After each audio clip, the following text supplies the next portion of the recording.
Saat melihat jumlah penduduk Indonesia, terkadang orang akan bingung karena terdapat dua versi angka yang berbeda. Ya, angka versi BPS dan Dukcapil. Jadi, mana yang benar?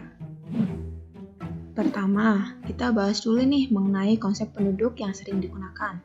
Konsep penduduk dibagi menjadi dua, yaitu penduduk de facto dan penduduk de jure. Penduduk dengan pendekatan de facto berarti penduduk yang secara kenyataan bertempat tinggal di suatu wilayah. Sementara itu, penduduk dengan pendekatan de jure berarti penduduk yang secara hukum bertempat tinggal di suatu wilayah.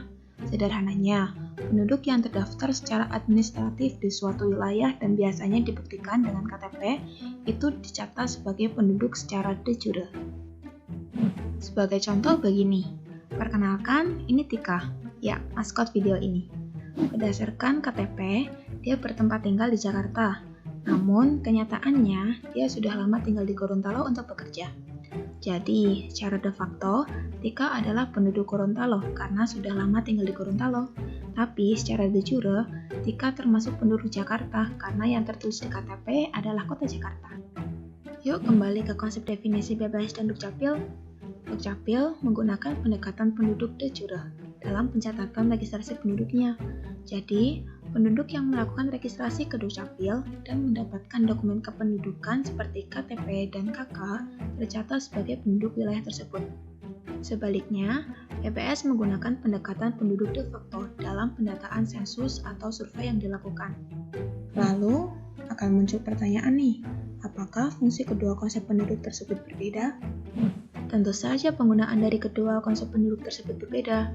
Penduduk versi BPS sebaiknya digunakan untuk kebijakan-kebijakan yang berkaitan dengan sarana-prasarana di suatu wilayah untuk mengakomodasi penduduk-penduduk yang secara nyata ada di wilayah tersebut. Misal, untuk pembuatan taman bermain dan edukasi anak, pembangunan sarana pendidikan, atau sarana lainnya yang berkaitan dengan keperluan masyarakat. Penduduk versi Dukcapil lebih digunakan untuk keperluan yang bersifat administratif. Contohnya, untuk daftar pemilih tetap di KPU. Sampai sini, sudah paham kan konsep dan definisi penduduk versi Dukcapil dan BPS? Jadi tidak perlu lagi nih bimbang mau pilih data yang mana. Dan terima kasih.